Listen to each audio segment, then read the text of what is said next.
Bonjour à tous, bienvenue sur Zone Franche. Ce dimanche et dans ce numéro de votre émission préférée, on parlera de beaucoup de choses.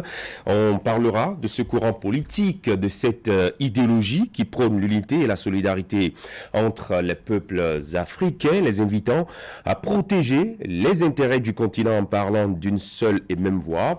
De la saison des indépendances en 1960 à nos jours, la question du panafricanisme se pose et continue de diviser. Cette vision défendue par certains dirigeants de l'époque et reprise par nombre d'Africains n'a pas pu se concrétiser. Et pourquoi va-t-elle un jour éclore? C'est un sujet que nous aborderons dans cette émission Zone Franche avec un ardent défenseur de la doctrine de cette idéologie politique. Bienvenue Antonio, professeur d'université à la retraite, philosophe, ethnologue et anthropologue. Il est panafricaniste bontain et revenant au Bénin, il s'intéresse bien évidemment à l'analyse de la vie sociopolitique et on parlera de ça en entrée. Professeur, bienvenue Antonio, bonjour. Bonjour monsieur le journaliste, bonjour monsieur Franck. Bonjour professeur. Bonjour à vos téléspectateurs et à ceux qui nous regardent. C'est un plaisir de vous recevoir sur Zone Franche, le tout premier numéro de cette nouvelle saison que nous lançons. Merci. Allez, justement avec vous, on passera en revue les faits qui font notre quotidien en République du Bénin, le secteur de l'éducation, c'est un vaste secteur, la société, la gouvernance politique et aussi les crises en Afrique face au panafricanisme que vous défendez, je l'ai annoncé tantôt. Et en plateau, je suis avec Franck Aounou. Franck, bonjour. Bonjour Christian, professeur, bienvenue Antonio, bonjour. Bonjour Franck. Christian l'a dit tout à l'heure, vous êtes enseignant d'université, ancien chef département de philosophie, ancien coordonnateur de la filière philosophie à l'école doctorale pluridisciplinaire de la Flash à l'université d'Abomey-Calavi, à la retraite depuis 2016. C'est une grâce, un repos total. Où vous vous occupez autrement, professeur? Non, être à la retraite ne veut pas dire un repos total. Je vous remercie pour cette question. Non, on ne s'occupe plus de façon académique, professionnelle, mais on essaie quand même de se trouver des situations de préoccupation, d'occupation, et par-ci, par-là, et puis ça entretient encore la santé, quoi. Depuis 2016, vous êtes à la retraite. Oui, depuis 2016, oui, je suis à la retraite. Bon, c'est quand même une bonne chose parce que on retrouve un peu sa famille beaucoup plus régulièrement qu'au départ. On est là pour la famille, on est là pour les petits-enfants, bon, là aussi pour les amis qui n'ont pas eu le temps de vraiment s'asseoir avec vous, de discuter avec vous. Maintenant, dans ce temps, on est avec eux, on a le temps de s'occuper maintenant de soi-même. Voilà. Alors, vous vous occupez de vous-même et vous avez également un regard sur ce qui peut se passer autour de vous, au Bénin, en Afrique et aussi dans le monde. Et au cours de cette émission, eh bien, nous allons aborder toutes ces questions. On va revenir à ce secteur qui est le vôtre, ce secteur dans lequel vous avez vécu pendant plusieurs décennies. Je veux parler du système éducatif au Bénin. On sait qu'il y a d'importantes réformes qui sont engagées depuis quelques années déjà par les gouvernants en place. Dites-nous, ces réformes qui sont pensées et qui sont mises en œuvre vont-elles véritablement propulser notre pays, le Bénin, vers l'idéal envisagé? Merci beaucoup à cette question. Je crois qu'il sera très difficile de répondre tout de suite, immédiatement, si c'est une réussite ou bien si c'est positif pour le pays, parce que ces réformes viennent d'être mises en application. La réforme que tout le monde sait maintenant à l'université, c'est que les responsables, les autorités de l'université ne sont plus élus. C'est sur étude du dossier qui sont nommés. Est-ce que vous voyez? Ça déjà c'est vraiment c'est un problème sérieux, parce que c'est comme si on était revenu en arrière. Parce qu'avant, les recteurs, les vice-recteurs, les doyens, les vice-doyens, tout ça se nommait.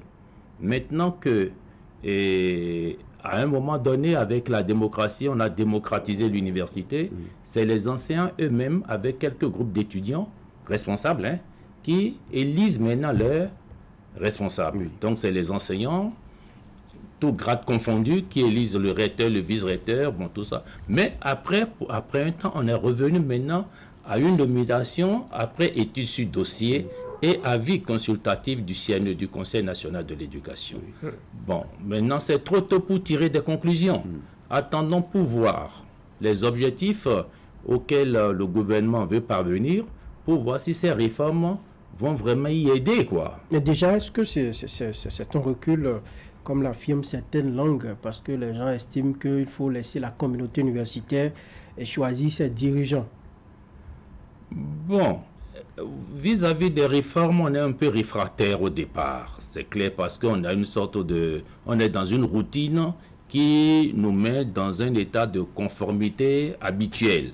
Et on sort rapidement de cette situation et on veut innover. Est-ce que vous voyez? Maintenant, on peut y voir les deux aspects, à savoir recul et même réforme, et en même temps réforme.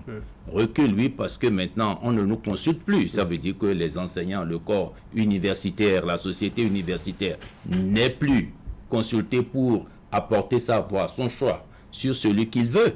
Maintenant, c'est porter sa candidature, déposer un dossier. On ne sait pas qui on va prendre. Mais le drame, c'est quoi? Celui qui va être pris, s'il n'a pas l'adhésion du corps universitaire, du corps professoral, du corps des étudiants, vous voyez tout ce que ça peut créer comme problème. Bon, de toute façon, on ne peut pas être juge tout de suite. Il faut mettre un peu du temps pour voir les résultats, les remous, comment les solutions seront réglées, les problèmes seront réglés et trouver des solutions adéquates avant de pouvoir dire si cette façon est progressiste ou régressiste.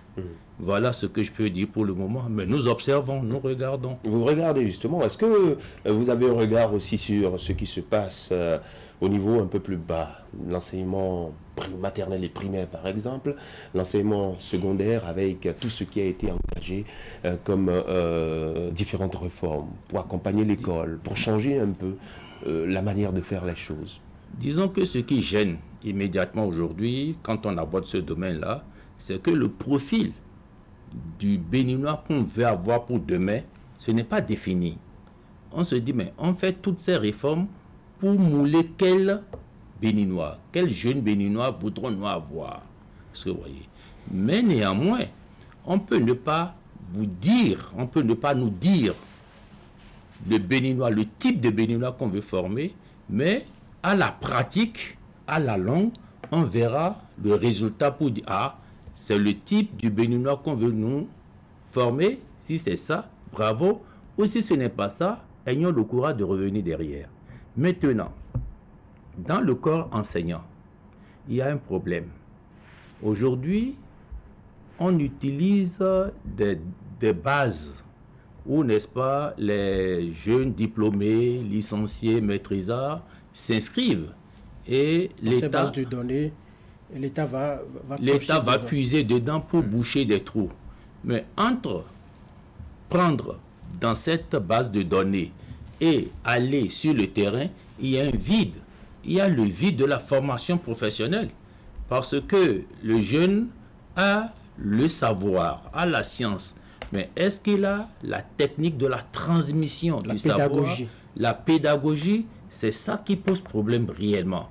C'est pour cela qu'ils font objet de critiques des fois. Vous voulez parler sans doute des aspirants au métier de l'enseignement? Exactement, les aspirants au métier d'enseignement. Parce que l'État aurait pu, c'est ma réflexion à moi, choisir parmi ceux qui se sont déjà formés pour le métier par leurs propres frais. Mais la base, elle est ouverte à tout le monde, non? Lorsqu'on lance l'enrôlement, tout le monde peut s'inscrire, y compris ceux qui ont été formés, qui ne sont pas encore employés. Oui, c'est vrai, mais à la répartition, la distinction ne se fait plus. L'État choisit. Mais est-ce que l'État choisit déjà ceux qui ont déjà le diplôme professionnel? Je comprends que l'État ne veuille pas tellement regarder de ce côté-là, parce que le problème du financement va se poser. Est-ce que vous voyez, c'est stratégique. Je préfère prendre quelqu'un qui n'a pas fait l'école normale supérieure, ça veut dire qu'il n'est pas professeur certifié, qui compétit au même moment que le jeune aspirant, parce que le jeune aspirant peut ne pas m'imposer un salaire relatif à son niveau de formation. Mais celui qui est pro-certifié, qui a déjà fait la formation, que vous prenez, lui va réclamer la reconnaissance de son diplôme professionnel. Est-ce que vous voyez? Et ça fait, n'est-ce pas, un petit problème. D'où l'État ne fait pas cette distinction dans la base. L'État vous prend comme il peut et comme il veut, et après, vous faites des séances de formation. Mais ce sont ces séances de formation qui ne durent pas. Là, on n'a pas les AME n'ont pas le temps d'assimiler la pédagogie avant d'être envoyés sur le terrain. C'est là où il y a un petit problème, et c'est là où on a une crainte entre la formation de ces jeunes-là, jeunes enseignants, et le savoir qu'ils transmettent à nos enfants à l'école. Et ça fait craindre une situation d'avenir pour les jeunes enfants que nous leur confions. Voilà ce qu'on peut dire. Est-ce que ce n'est pas le gouvernement, ce n'est pas parfois à son corps défendant qu'il prend ces mesures-là? Parce que sur le terrain, le déficit en matière d'enseignants se pose avec acuité. Vous allez dans certaines écoles avec 3 groupes de pédagogie, c'est peut-être un enseignant qui se trouve là pour encadrer ses enfants. Donc il faut combler ce vide-là rapidement. Ce n'est pas par souci de permettre aux enfants d'avoir des enseignants coûte que coûte. Bon, sur ce plan-là, on ne peut pas accuser l'État, parce qu'il faut faire avec. Parce qu'on a voulu rapprocher l'école de l'écolier de l'enfant. Donc pratiquement, tous les villages aujourd'hui, un établissement primaire ou un établissement secondaire. Et l'effectif est trouvé, ce n'est pas que ça manque d'effectifs. Mais à ce moment-là, l'État est obligé de parier au plus pressé. Là, c'est clair, il vaut mieux qu'il y ait quelqu'un pour entretenir les enfants que personne. Est-ce que vous voyez? C'est des risques. C'est des risques, c'est comme un couteau à double tranchant. Ça peut prospérer, comme ça peut aller aussi dans le sens négatif. Voilà. Mais c'est aussi aux parents de veiller, franchement. Il faut dire que l'État est là pour trouver des solutions. Même si c'est des solutions empiriques, qui ne sont pas suffisamment réfléchies, c'est quand même des solutions pour occuper un vide. Mais c'est à nous autres parents maintenant d'aider le gouvernement à parfaire ce qu'il a commencé, qui au moins occupe les enfants. Sinon, qu'est-ce qu'on observe? On voit les enfants qui jouent dans la cour, les parents qui se désordent un peu, pour dire quand même j'ai payé, j'ai fait ci, j'ai fait ça. On n'a pas envoyé quelqu'un pour encadrer l'enfant.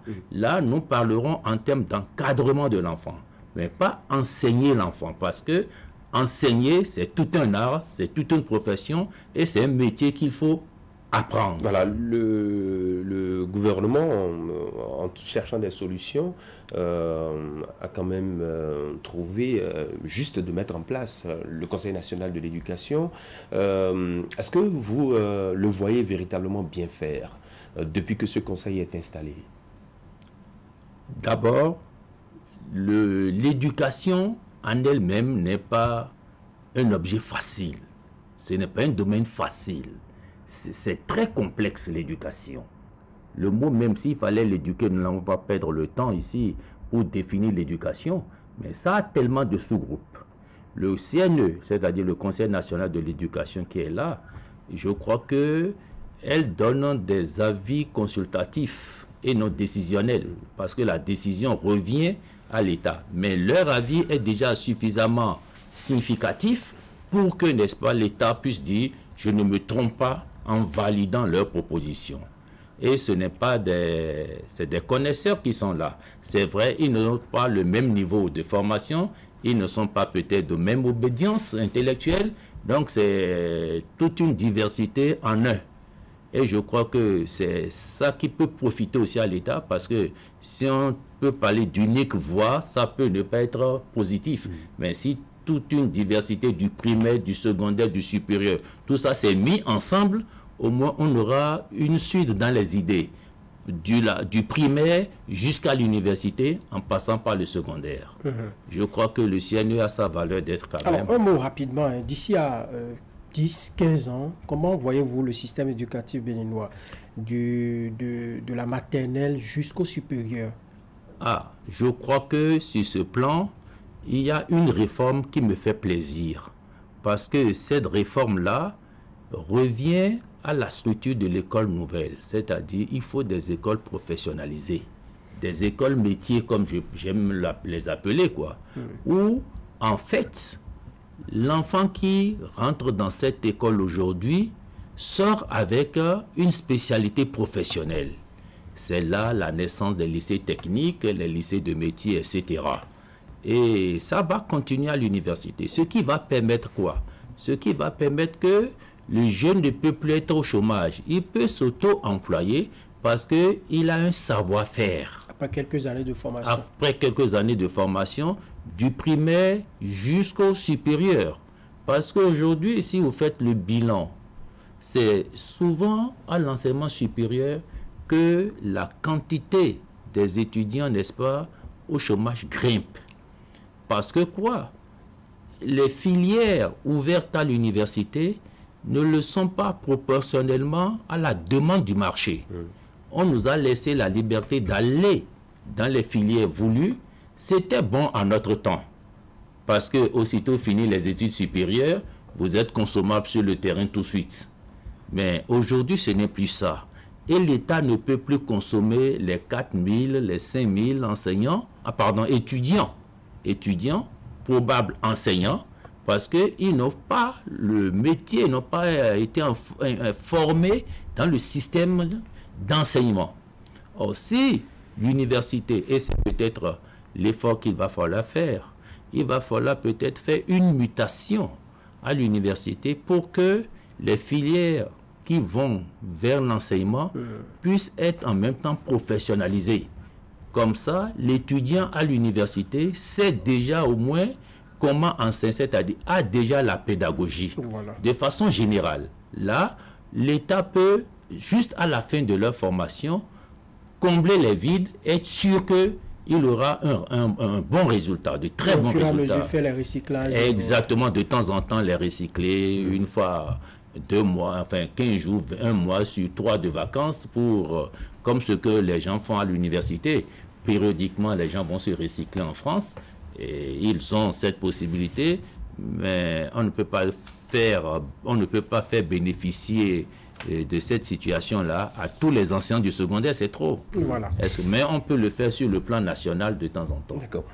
Allez, professeur, bienvenue Antonio. On va glisser sur le terrain politique. Christian Adandédian. Oui, justement, comme on l'a dit, vous êtes un analyste politique également. Vous vous intéressez beaucoup à la vie sociétale et politique de votre pays, le Bénin. Et vous avez également un regard sur ce qui se passe dans les autres pays, en Afrique et dans le monde. On va parler de l'actualité du moment, l'Assemblée nationale, le Parlement, qui est passé d'un Parlement bipartite avec les 2 partis que nous connaissons auparavant, à un Parlement 3 partis où les 2 tendances politiques sont désormais représentées. Alors, certains parlent d'un retour de la démocratie au Parlement avec l'entrée du parti, les démocrates aux côtés du bloc républicain et de l'Union progressiste. Est-ce que vous partagez cette lecture quand on parle de retour de la démocratie au Parlement? Non. La démocratie a existé, existe et existera, quel que soit le domaine dans lequel vous êtes. Le Parlement est le haut lieu, n'est-ce pas, de la politique, mais de la démocratie aussi. Parce que même si ils étaient 2 partis, tous mouvanciers, tous 2 ne parlaient pas de la même voix. C'est parce que nous ne sommes pas informés des débats contradictoires entre les mouvanciers que nous pensons que c'est comme une lettre à la poste, les décisions du chef de l'État. Je ne veux pas le croire. C'est parce qu'ils se comprennent, ils ont des règles, ils ont comme un cahier de charge qui leur interdit, n'est-ce pas, de montrer tous les débats contradictoires négatifs au public. C'est l'impression que j'ai. L'arrivée du 3e parti, est-ce que vous voyez, ne fait pas naître plus de démocratie qu'avant. Au contraire, c'est peut-être renforcer la démocratie par un autre son, par une autre vision. Mais faisons attention. Faisons attention. Ce 3e parti qui vient de rentrer au Parlement n'a que quelques 3 ou 4 mois d'existence maintenant. alors que les autres ont des années d'existence. Oui. Est-ce que vous voyez? Le problème qui est là, et qui est à mon niveau un problème sérieux, c'est que ce troisième parti a fait l'option de l'opposition. Oui. Ce qui fait que c'est par ce canal que ce qui se convoitise à l'intérieur du Parlement risque de filtrer dehors. Parce que ce parti n'est pas un parti d'opposition constructive. Pour le moment, moi je l'observe comme un parti d'opposition radicale. Non, non, non, ni. C'est-à-dire c'est le nihilisme, quoi. Mais dans cette posture-là... Vous faites référence à leur toute première déclaration de constitution, de groupe parlementaire, le jour de l'installation. Voilà, c'est comme si on est là pour ne pas être d'accord avec quoi que ce soit, même si ça va dans l'intérêt du peuple. Ils ont dit, à cette seule condition, ils peuvent participer. Mais déjà, moi, je suis un peu embarrassé que, au moins, le premier rapport du président de l'Assemblée, auquel ils ont assisté, ils l'ont rejeté. Alors que je n'ai pas vu ce rapport. Est-ce qu'il y a un problème à cela qui le rejette? Oui. La consistance, c'est-à-dire quels sont les problèmes, enfin, quels sont les problèmes évoqués dans ce rapport qui nécessitent vraiment jugement au point où, au premier jeu comme ça, on rejette. Bon, ça veut dire qu'ils ont marqué leur couleur.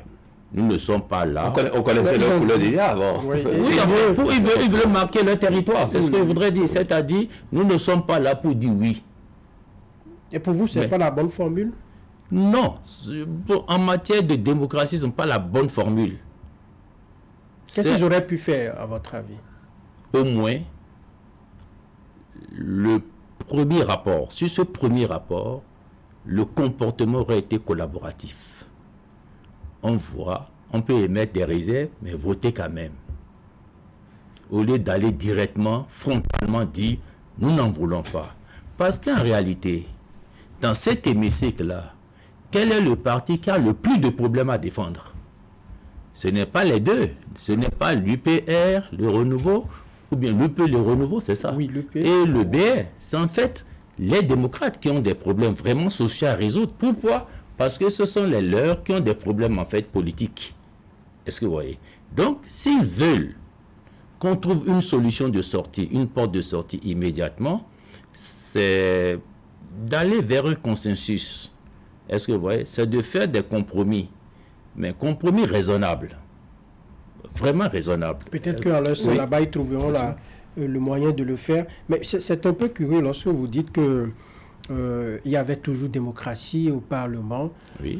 Depuis que nous avons mis en place le système, enfin l'Assemblée nationale, on n'avait pas assisté à un tel schéma où on n'a que des partis de la mouvance qui se retrouvent au Parlement.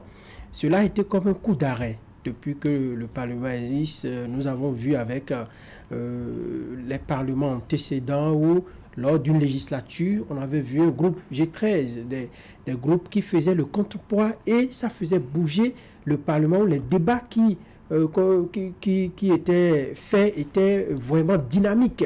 Mais à la 8e législature, pardon, on n'a pas eu les opposants, comme on le dit.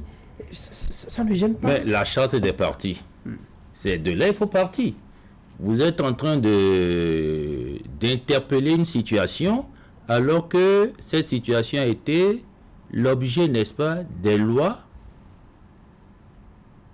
qui ont été élaborées pour qu'il n'y ait plus 200, 300 partis politiques, mais qui est le moins possible. Est-ce que vous voyez? Les députés qui ont voté cette loi-là sont là encore.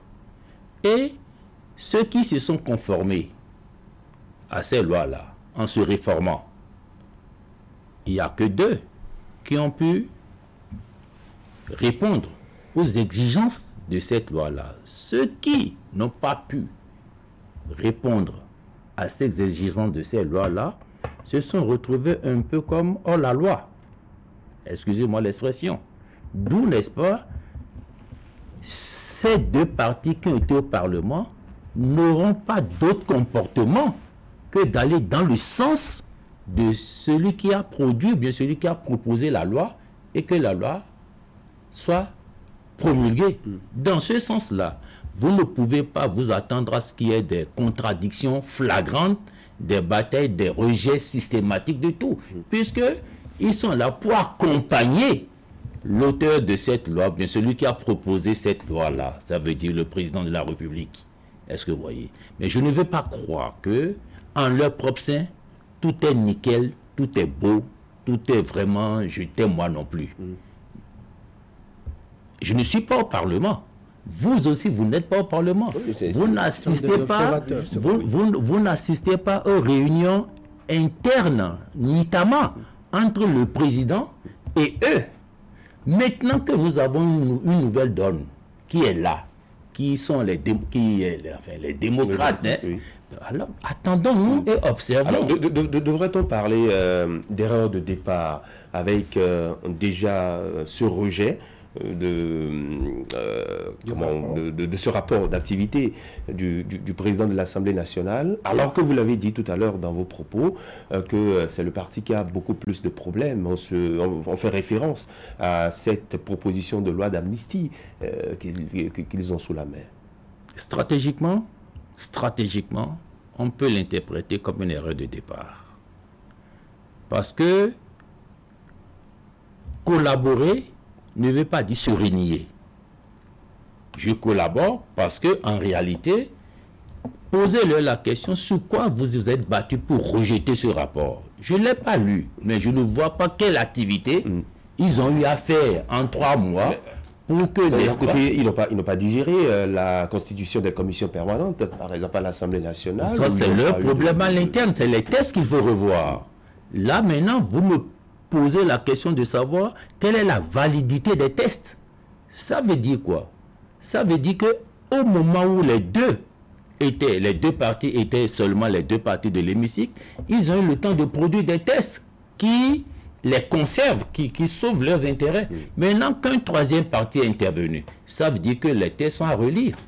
C'est tout le vrai problème. Et ça là en relais, c'est ce que je leur propose d'ailleurs, au lieu de se chamailler, de divertir leurs efforts par-ci, par-là, ou de nous distraire, ils n'ont qu'à se concentrer pour reprendre la lecture maintenant des tests, parce que de plus en plus, il y aura de nouveaux partis qui vont intégrer le Parlement, qui mouvanciers, qui non mouvanciers, qui juste au milieu, qui seront les centristes, quoi. Donc, vous voyez déjà qu'on est obligé de reprendre un certain nombre de relectures des tests pour vraiment les conformer à l'actualité que nous vivons. Alors, mais moi, j'attends de voir, parce qu'ils viennent de commencer. Malheureusement, ce Parlement est transitoire. C'est un Parlement de transition, ils n'ont que 3 ans. Mais ils n'ont qu'à alors prendre ces 3 ans pour vraiment lire en s'appuyant sur les vrais spécialistes de ceux qui savent faire les tests légaux pour que, n'est-ce pas, nous n'assistions plus, n'est-ce pas, à des déconvenus. Alors, 3 mois seulement, est-ce que vous avez l'impression que la machine, elle est bien lancée au Parlement pour assurer cette transition-là? Qu'est-ce que vous voulez? On aura ce dysfonctionnement tout le temps, parce que le nouveau parti qui vient de venir n'est pas dans l'économie encore, ou bien ne va pas rentrer dans le secret des dieux pour dire je vais me taire. Sinon, les promesses que moi j'ai eu à faire pour pouvoir être élu, pour être ici, c'est-à-dire les démocrates pour avoir 28 députés, mais il faut qu'ils quand même confirment ou actionnent ou agissent avec ces promesses-là dans l'hémicycle. Bon, ça veut dire qu'ils ne peuvent pas se laisser faire. Mais en ne voulant pas se laisser faire, s'il faut passer au vote, ils seront quoi? Ils sont minoritaires. Parce que voilà que les 2 autres partis sont complémentaires, même s'ils sont différents. Ils parlent de même voix. Ils votent d'un même doigt. À ce moment-là, qui sera toujours rejeté? Qui sera en position de faiblesse? C'est ce 3e parti qui n'a pas d'allié. Bon, moi, j'attends de voir qu'il y ait un vraiment problème d'intérêt général pour voir qui va faire bouger les lignes. Est-ce que c'est le parti qui a le plus de députés pour le moment qui va faire bouger des lignes, c'est-à-dire débaucher des députés d'ailleurs, ou bien est-ce que c'est les minorités qui vont se fusionner pour avoir, n'est-ce pas, un poids de décision? Bon, attendons de voir. Aujourd'hui, c'est trop tôt de vouloir juger de l'avenir de ce Parlement. 3 ans aussi, c'est très peu s'il faut relire les textes et rendre les choses plus apaisantes. Sinon, on sera toujours dans un état de non-paix et de crainte pour dire est-ce que ça ne va pas, ça ne va pas. Des questionnements sur questionnements, quoi. Donc, et ça, ce n'est pas la décision du président, c'est la décision de l'hémicycle. C'est la décision du bureau de l'Assemblée d'initier ces travaux-là. Et je crois que, avec un esprit ouvert, tous les 3 partis présents d'abord à l'hémicycle vont s'accorder pour pouvoir dire effectivement les lois qui fâchent ou bien qui sont interprétées de 1001 façons, il faut mieux... Justement, on parlait de l'interprétation des lois. Ça pose également un problème quand on jette un regard sur la toute dernière actualité parlementaire, le retour d'un ministre qui a donné sa démission, mais qui a été rétabli dans ses droits après avoir été éjecté du gouvernement. Comment avez-vous apprécié cette décision rendue par la Cour constitutionnelle et toute l'actualité autour de ce retour? Franchement, j'étais gêné. Si vous voulez que je vous parle de mon état, nous sommes sur zone franche, soyez franc. Je suis très gêné. Parce que le ministre sorti du gouvernement, ayant déposé sa lettre de réintégration, est-ce que vous voyez, le président de l'Assemblée est la personnalité là toute bien indiquée pour répondre favorablement ou défavorablement, ou du moins donner la réponse irréfutable à cette lettre-là. Mais la réponse à la lettre de ce ex-ministre-là a trouvé un autre écho à la Cour constitutionnelle. Ça veut dire que la Cour constitutionnelle a donné raison à cet ex-ministre pour aller sortir son suppléant de l'hémicycle pour occuper sa place du titulaire. Mais alors, le président de l'Assemblée, qui devait avoir la pleine maîtrise de l'application des lois, comment peut-il être, n'est-ce pas, déjugé devant la Cour constitutionnelle? Ça veut dire qu'il y a un problème. Parce que la loi a été d'abord votée au Parlement, validée par la Cour constitutionnelle, avant d'être promulguée par le président de la République. Si c'était cela, il doit avoir la pleine maîtrise de l'application des lois qui sont votées au Parlement, est-ce qu'il allait demander véritablement de s'en référer à la Cour? Est-ce qu'il n'y a pas un problème dans le contenu même de ces textes de loi? Ce n'est pas le président qui a demandé de s'en référer à la Cour, c'est d'abord l'auteur de la lettre de réintégration qui, ayant reçu une fin de non-recevoir comme réponse, a voulu aller plus loin. Ce monsieur aurait pu être débouté par la Cour constitutionnelle, qu'il aura une cohérence entre la décision du président de l'Assemblée, à travers la réponse qu'il a donnée à cet ex-ministre-là, par la Cour constitutionnelle. Oui, la loi ne donne pas la main à la Cour, justement. Si vous voyez l'argumentaire proposé par la Cour pour en venir à cette décision, oui. Et la Cour a d'abord évoqué l'article 92 au niveau du Code. Mais c'est qu'il a des contradictions. Il y a des oui, justement, ça veut dire que c'est la faute aux députés qui n'ont pas assez clairement maintenant, de ces lois. Tout le monde a pris conscience et connaissance que les lois légaux ont des failles. Et qu'est-ce qu'il faut faire quand on voit, n'est-ce pas, qu'une loi sème tant de désordre, de dysfonctionnement au niveau de l'appareil de l'État? J'ai dit bien de l'appareil de l'État. Ça appelle une relecture, pas des compétences, pour que ce cas ne se produise plus. Puisque tous ceux qui ont été des suppléants, là, on vient d'avoir, n'est-ce pas, une jurisprudence. N'importe qui peut débarquer tout de suite pour dire, bon, je veux retourner parce que je ne vois plus mon avenir dans le gouvernement, ou bien mon avenir au niveau du parti politique assuré. Donc, je préfère, n'est-ce pas, venir prendre ici. Qui va refuser? Qui peut s'y opposer? Personne. Parce que la Cour suprême a déjà réglé un problème du genre pour dire, si le type veut revenir, il revient. Et c'est toujours pas les lois que la Cour aussi, c'est sur des lois que la Cour a statué pour pouvoir rendre ce verdict-là. Mais donc, dans ces conditions-là, Ce qui s'impose à mon niveau, à moi, face à nos députés, c'est de faire attention à l'élaboration des lois désormais. Il faut pouvoir faire en sorte qu'il n'y ait pas d'ambiguïté, qu'il n'y ait pas possibilité de double lecture ou de double interprétation d'une même loi qui varie d'un individu à l'autre. Car quand ça arrange, ça va. Mais quand ça dérange, l'autre va tirer le drap de son côté et ira vers le juge suprême. Si le juge suprême veut dire vraiment la loi, c'est ce à quoi nous avons assisté. Donc, ça montre simplement une faiblesse au niveau de là où la loi est écrite, de là où la loi est élaborée, réfléchie. Voilà. C'est cela, on espère que les lois seront plus explicites désormais. Allez, on va toujours rester au Parlement pour parler de cette proposition d'une loi d'amnistie pour les détenus, le retour de certains acteurs politiques au pays. Vous abordiez la question tout à l'heure en filigrane. Quelle stratégie doivent adopter les démocrates pour, à votre avis, faire accepter cela?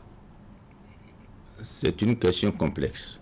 Mais en fait, quand on est dans une situation du genre, on s'arrange à se faire comprendre, à avoir le consentement et l'assentement des autres.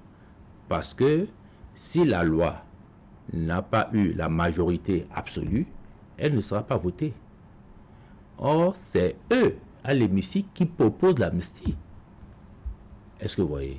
Si déjà les démocrates qui ont ce problème, je ne veux pas dire que les autres partis n'ont pas ce problème, mais le parti le plus en vue dans cette situation, c'est les démocrates. Vous êtes d'accord avec moi? Donc, ils ont besoin de l'apport des deux autres partis à l'Assemblée pour pouvoir élaborer la loi d'abord, enfin, proposer la loi, l'écrire et la voter, avant que ça ne continue son chemin. Mais si déjà ils peuvent réussir ça à l'Assemblée, c'est déjà beaucoup. Mais pour le faire, il ne faut pas être réfractaire tout de suite. Il ne faut pas être un va-t-en-guerre. Je remarque que ça vous dérange un tout petit peu cette manière de faire, de rester dans une posture radicale. C'est un peu dérangeant quand on a des problèmes à régler. Même avec le chef de l'État, il faut pouvoir, non pas le caresser dans le sens du poil, je ne dis pas ça, mais il faut trouver quand même les moyens, la voie, les méthodes. Non, ils ont montré de quoi ils sont capables. Ils savent faire des déclarations assez fougueuses. Oui. Ils savent rejeter les rapports. Oui. Sur certains débats, ils ne font pas plaisir, il ne faut pas cadeau à la partie mouvance. Oui. Est-ce que ce n'est pas une manière de dire attention, lorsqu'on a besoin de vous, si vous ne faites pas, nous-mêmes en retour, on fera mal, on fera ce qu'on peut pour bloquer un peu, pour bousculer la ligne? C'est quand vous êtes 50% que votre analyse tient. Mais quand vous n'êtes pas 50%, votre analyse ne tient pas. Ça veut dire quoi? Nous sommes à égalité en nombre.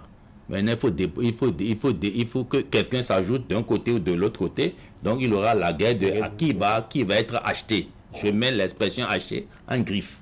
Est-ce que vous voyez? C'est-à-dire, qui sera le maillon faible qui va s'ajouter à l'autre camp de 50-50 pour faire les 51. Je ne sais pas si vous voyez ce que je dis. Mais ce n'est pas le cas. Nous ne sommes pas dans ce cas. Pour qu'on fasse, n'est-ce pas, les jusqu'au boutistes. Non, pas du tout. Parce que déjà, au niveau de l'élection, bien de la désignation des gens pour les différents parlements africains, etc., vous voyez déjà ce qui se passe. Je ne sais pas si vous l'aviez vu. Le BR se réclame comme autonome. Oui. Alors que l'UP, le renouveau, voudrait faire fusion avec le BR pour avoir le plus d'effectifs et avoir le plus de sièges à proposer. Donc, opprimer, non, pas opprimer, mais faire en sorte que les démocrates n'aient rien. Est-ce que vous voyez? Mais quand vous êtes dans cette situation vous-même, humainement parlant, je ne dis plus politiquement parlant, humainement parlant, parce que en voulant avoir des lois d'amnistie, les lois de délivrance, les lois de ceci ou de cela, mais c'est humain, nous sommes d'accord.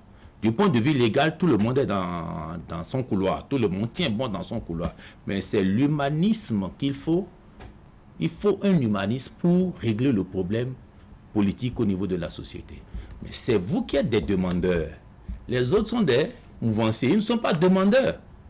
C'est vous qui avez vos hommes, vos militants qui ont énormément de problèmes. Donc, vous êtes en position du demandeur. Est-ce que vous voyez? C'est un conseil que je donne. Je ne dis pas que c'est ce qu'il doit faire que je dis. Non. Mais je trouve que il vaudrait mieux qu'à un moment donné, il faut mettre de l'eau dans son vin. Parce qu'il faut voir les rapports de force. En toute chose, ce qui compte, c'est les rapports de force. Si vous êtes en position de rapport de force, vous tenez le langage que vous êtes en train de dire là.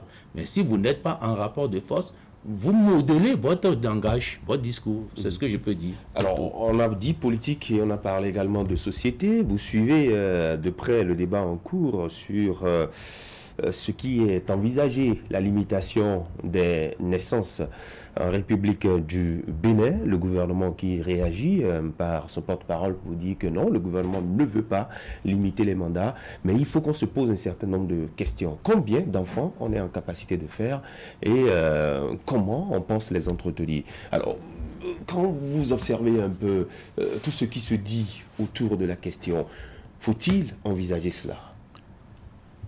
Vous connaissez le principe de la naissance? Dites-nous. Le principe de la naissance, c'est ceci. On ne doit pas faire des enfants. On peut faire des enfants. On ne doit pas faire des enfants. On peut faire des enfants. Ce n'est plus un droit? Hein?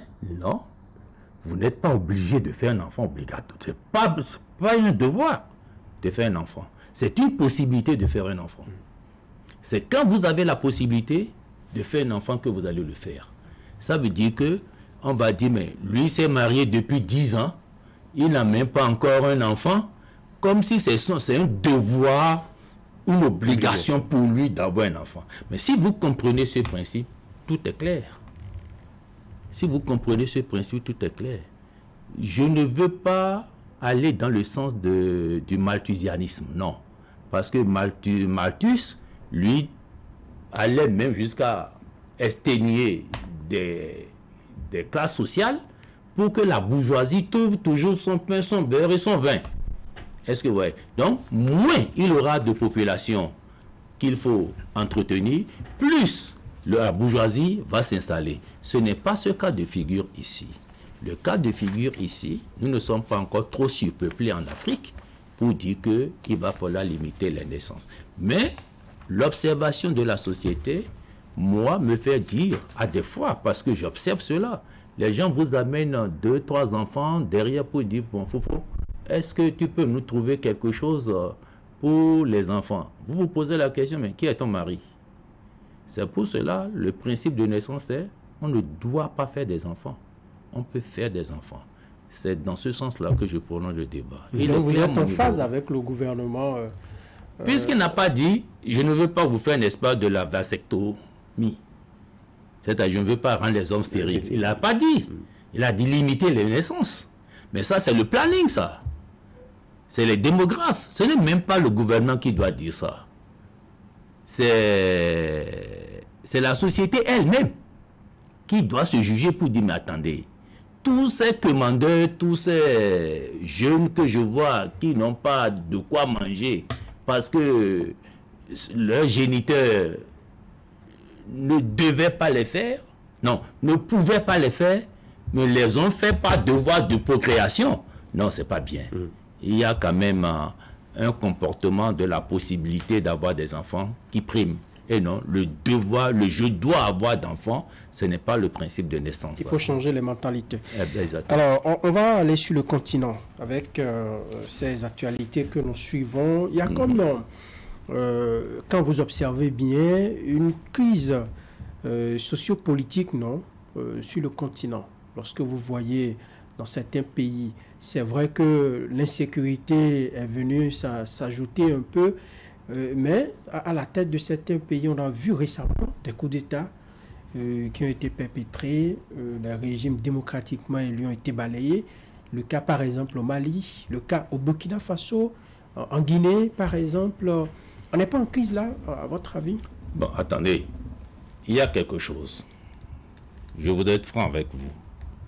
Quand les peuples sont menacés par leurs dirigeants, personne ne parle. Oui, menacés par leurs dirigeants. Quand les peuples sont malmenés par leurs dirigeants, leurs propres dirigeants, Le cas que je connais bien, avant que le cas de Mali n'arrive et que le cas de Burkina n'arrive, c'est le cas du Guinéen. Alpha Condé, je ne sais pas, celui qui est parti et que le monsieur là est là maintenant. Mais il était en conférence publique, j'ai été sur le TV, hein, mais il ose quand même tirer la barbe à un octogénaire qui était dans la salle pour dire quoi? Mais cela suffit-il? Oui, ce n'est pas ça. Non, ce n'est que quand... Non. Soyez honnêtes.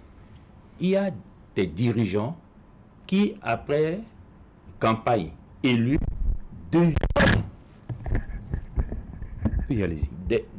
deviennent des loups pour leur propre peuple.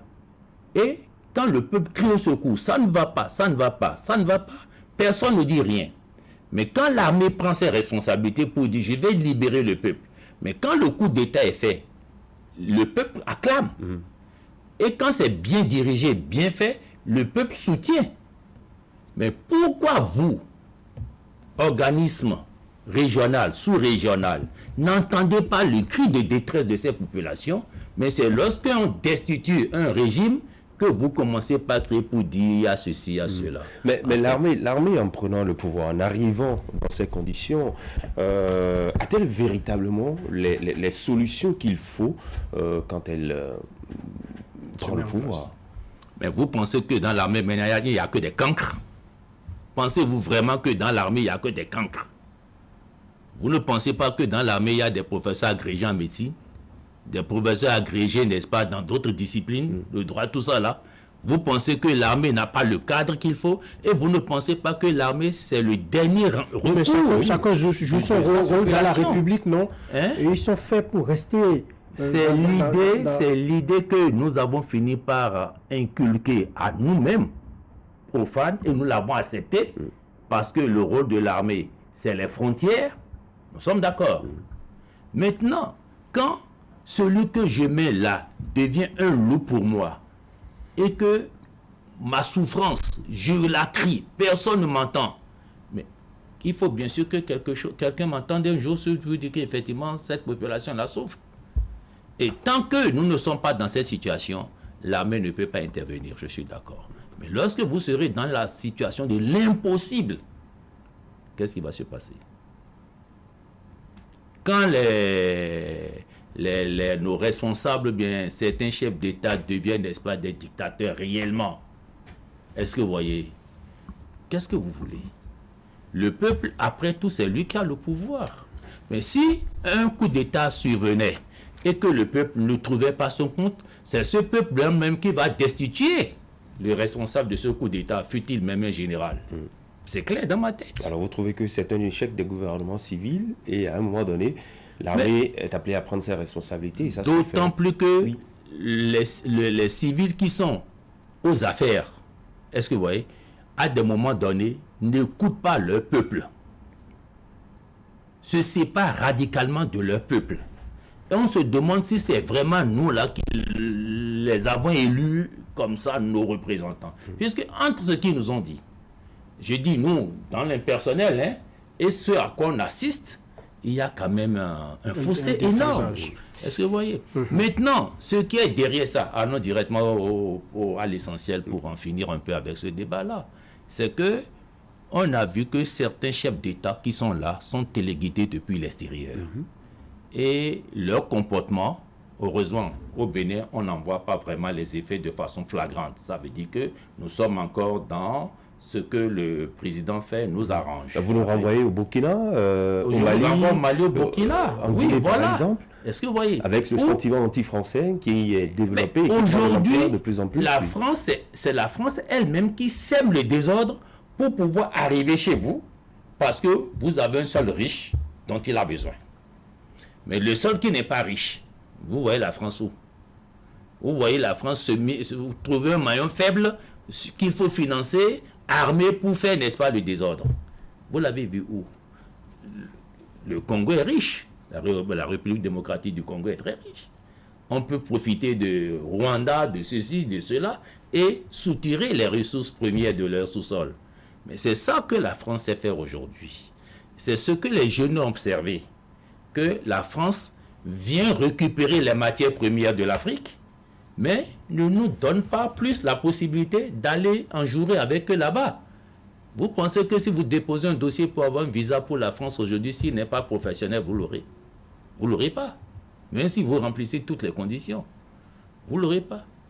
C'est pour cela qu'aujourd'hui, nous autres panafricanistes, nous défendons cette idéologie en griffe, j'allais même dire cette philosophie, comme voie de développement. Parce que l'Afrique doit être une. Africa must unite, a écrit Kwame Nkrumah. Est-ce que vous voyez? Mais parler de l'Afrique unie n'est pas nouveau dans l'histoire. Le Nigeria qui est à côté de nous, c'est des États unis, c'est des États fédérés. Chaque État existe avec son gouvernement. Ils ont quand même Il y a un État central. Oui. Les États-Unis d'Amérique, c'est chaque État. Et pourtant, ils ont un gouvernement central, pas un État, mais un gouvernement central. Est-ce que vous voyez? Mais si toute l'Afrique s'appelait le Bénin, vous voyez le poids de Patrice Talon? Je ne sais pas si je ne fais pas de la philosophie, hein, je suis concret là. Si toute l'Afrique, avec toutes les richesses de l'Afrique, 96% de ceci, 50% de l'or, 96% du diamant, toute cette richesse que vous connaissez, le continent n'est pas pauvre. On n'a même pas encore atteint un dixième de sol agricole élaboré. Vous nous plongez dans ce que vous défendez depuis des années. Vous n'êtes pas le seul, puisqu'il y en a qui sont des précurseurs qui ont commencé cela depuis des décennies. Vous avez rappelé tout à l'heure Kwame Nkrumah. Il y a bien d'autres anciens dirigeants africains qui ont lancé cette idéologie de panafricanisme, mais des décennies après, ça ne bouge véritablement pas. Qu'est-ce qui peut expliquer le fait que ce concept ne passe pas dans l'opinion? On parle du panafricanisme. Avant d'aller jusqu'au niveau de l'Afrique, prenons la CEDEAO. Vous connaissez la philosophie de la CEDEAO. C'est la libre circulation des biens et des personnes. Mais quand vous quittez ici pour aller à Lomé tout près, vous perdez combien de temps aux deux frontières? Quand vous quittez ici pour aller, n'est-ce pas, au Nigeria, vous perdez combien de temps? Ça veut dire quoi? Les frontières érigées par le colonisateur, ou bien les puissances colonisatrices, sont devenues des remparts. Et aucun chef d'État n'a voulu céder une partie de son ego pour dire non, entre toi et moi, faisons ceci, faisons cela. Vous serez en train de négocier les frontières et celui qui a quitté Cotonou va atterrir déjà à New York. Vous serez encore sur les frontières. Vous circulez aujourd'hui en Europe, vous ne trouvez pas les frontières. Vous ne trouvez pas où se trouvent les frontières. Parce qu'il y a Schengen, il y a l'Union européenne. Et ça se matérialise comment? Chaque pays où vous trouvez le drapeau national, vous avez le drapeau de l'Union européenne à côté. Mais en Afrique, où est le drapeau maintenant africain de l'UA, de l'Union africaine, qui, si vous trouvez le drapeau national, vous avez ce drapeau-là à côté. Est-ce que je voulais dire que ceux qui doivent porter cette idéologie-là ne le font pas véritablement? Effectivement. Nous n'avons pas encore de dirigeants panafricains. Mais ce n'est pas avoir des dirigeants panafricains qui résolvent le problème. Ce qui résout le problème, c'est qu'il y ait des mouvements panafricanistes comme les nôtres qui, n'est-ce pas, accompagnent les jeunes d'abord à s'approprier cette voie de développement qui commence par être Afrique, un seul pays. Afrique, une seule nation. Afrique, une seule identité. Et c'est ça, la philosophie. Mais quand il y a des dirigeants, par exemple, qui prennent les devants et qui veulent s'affirmer, c'est que ça ne va pas tout de suite au bout. On a pris l'exemple de Kadhafi, par exemple, malheureusement. Mais vous savez, c'est lui qui l'a tué. Pas plus tard qu'il a écopé de 3 ans de prison avec un enferme, avec bracelet, les choses là. Oui, mais c'est ça. Et devant cette situation, ce n'est pas un seul chef d'État qui prend le devant. Ce sont les chefs d'État qui prennent le devant. Mais face à leur problème en interne, face à leur problème en interne, où ils sont obligés encore d'aller tendre la main à certains à l'extérieur, ceux-là ne vont pas favoriser que ces idéologies-là. C'est pour cela qu'il faut le panafricanisme. Il faut que ce que je n'ai pas chez moi, j'ai trouvé ça chez l'autre. Si chez l'autre là, je le prends. Inversement. Est-ce que vous voyez? Le pipeline qui quitte le Niger, qui traverse tout le Bénin et qui va vendre le pétrole dans notre port. C'est vrai, ça va rapporter de l'argent. Mais à qui? À l'État, dans la caisse de l'État. Mais ça ne sera pas autant que si l'usine de transformation du pétrole était installée à un no man's land des deux pays, mais c'est les jeunes qui vont trouver du travail. Ce n'est pas les chefs d'État qui trouvent du travail. C'est les jeunes qui vont travailler, qui auront de l'argent.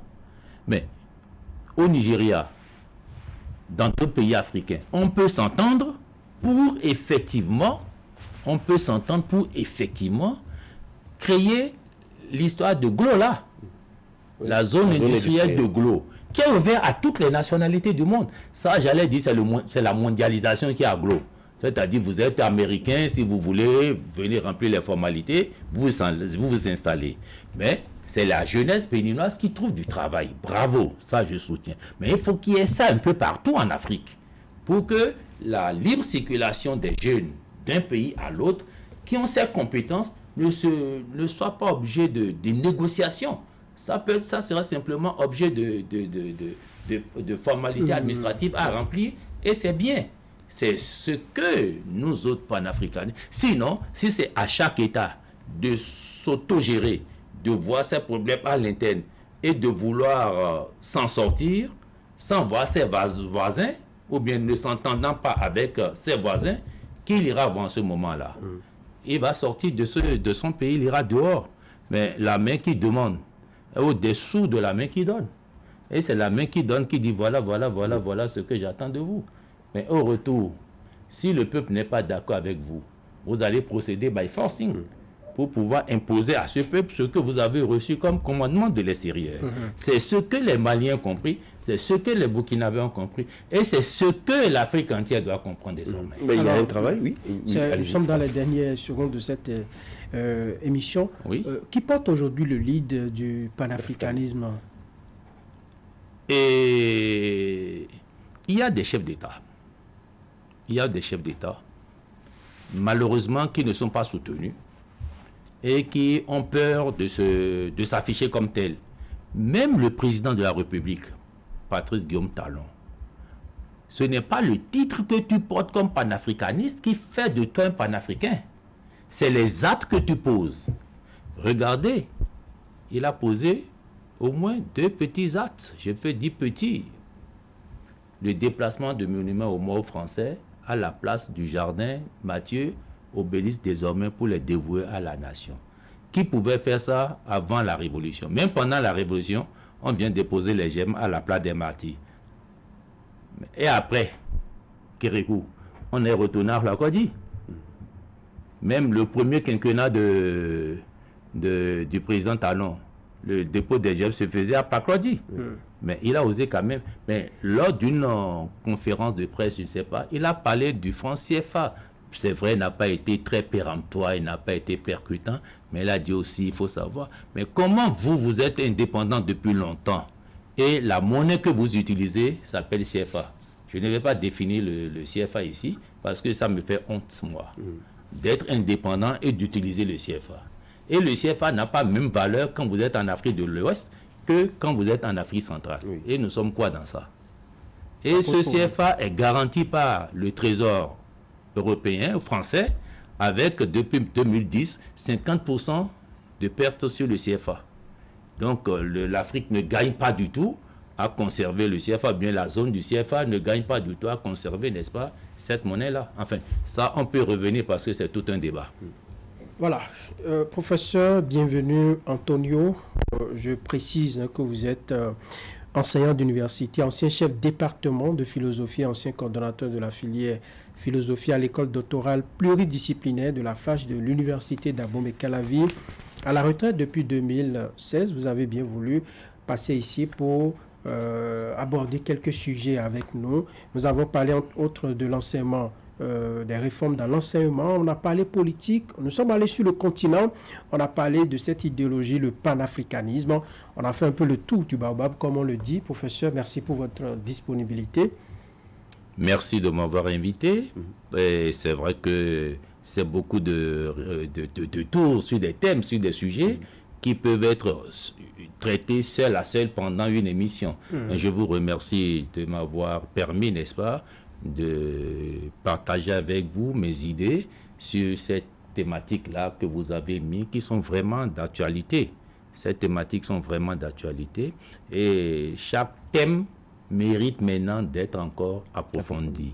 Et le panafricanisme, le mouvement du Bénin, est le siège du Conseil mondial du panafricanisme est AID, Institut de développement d'échanges endogènes à Ouidah. Le président est un Béninois mais résident en Italie, c'est Roger. Moi, je suis un coordinateur au Bénin, membre, pas du bureau, du COMOPA, du Conseil mondial du panafricanisme. Quand nous aurons dans les débats réels, nous allons vous inviter pour que vous veniez, n'est-ce pas, participer à ces débats sur l'Afrique. Mais il nous appartient à nous autres Africains d'accompagner nos chefs d'État à vraiment se désolidariser des puissances colonisatrices, à nous regarder, c'est-à-dire à regarder l'Afrique et à tirer de l'Afrique tout ce dont ils ont besoin pour gouverner le pays et gouverner l'Afrique. Je vous remercie. Voilà, Christian Danledian. Merci beaucoup, Franck Aroulou. À la prochaine. Merci.